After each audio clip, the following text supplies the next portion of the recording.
warahmatullahi wabarakatuh. Apa kabarnya hari ini? Ketemu lagi dengan Bu Ita. Pada pembelajaran IPAS kelas 5 kali ini, materi kita adalah bab 2, yaitu harmoni dalam ekosistem. Dan yang akan kita pelajari adalah topik A, yaitu memakan dan dimakan. Tapi sebelum kita belajar, mari kita berdoa dengan membaca basmalah. Bismillahirrahmanirrahim. Tujuan pembelajaran kita kali ini yaitu mengidentifikasi hubungan saling ketergantungan antar komponen biotik dan abiotik dalam ekosistem.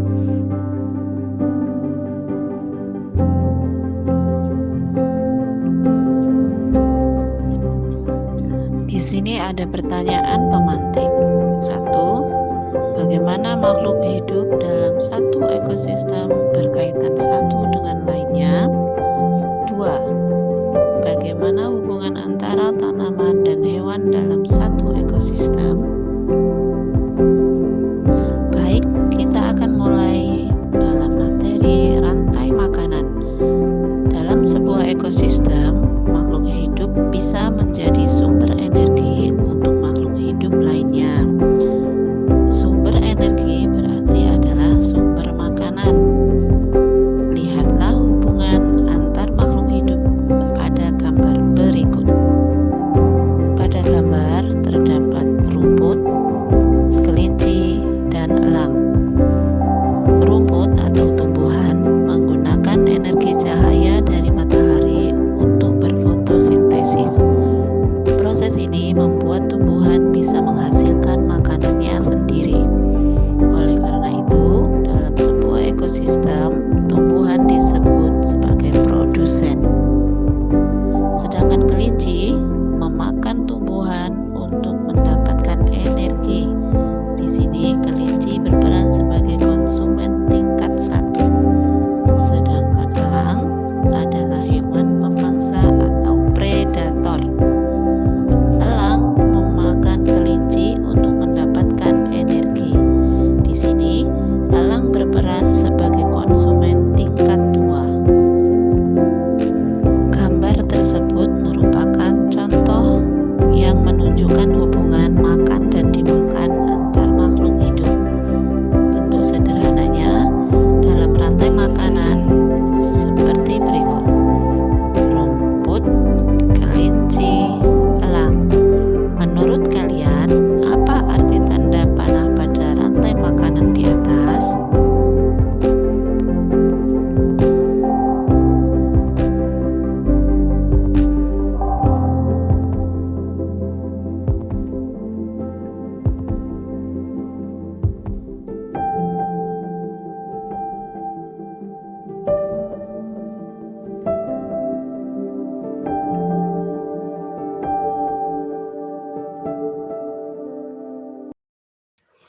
Biasanya, hewan ini tidak diburu oleh hewan lainnya untuk menjadi makanan.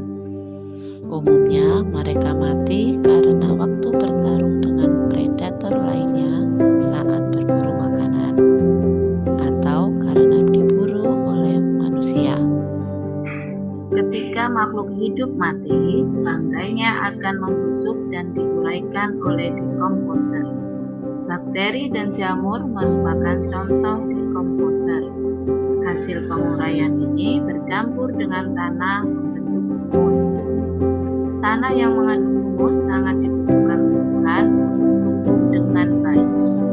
Keberadaan dekomposer membantu mendaur ulang proses rantai makanan agar kembali ke tumbuhan.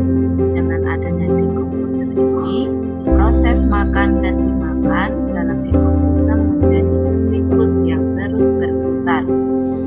Contoh berbagai rantai makanan. Kira-kira di mana letak hewan omnivora pada rantai makanan?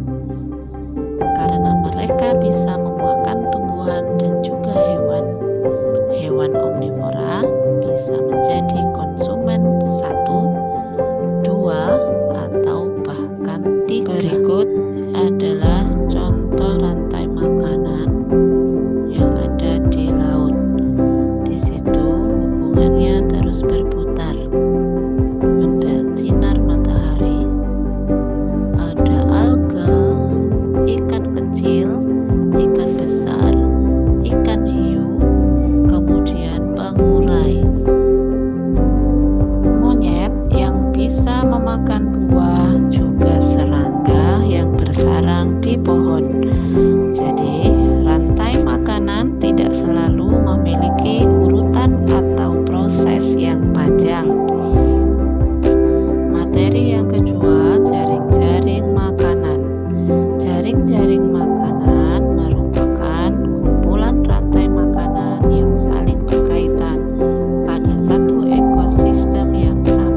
juga bisa dimakan oleh tikus. Tikus bisa dimakan oleh musang ataupun elang. Demikian adalah kegunaan dari jaring-jaring makanan, sehingga dari jaring-jaring makanan ini bisa menghasilkan beberapa rantai makanan. Demikian pembelajaran kita kali ini. Semoga bermanfaat. Jangan lupa terus semangat belajar ya. Demikian pembelajaran kita. Terima kasih. Wassalamualaikum warahmatullahi wabarakatuh.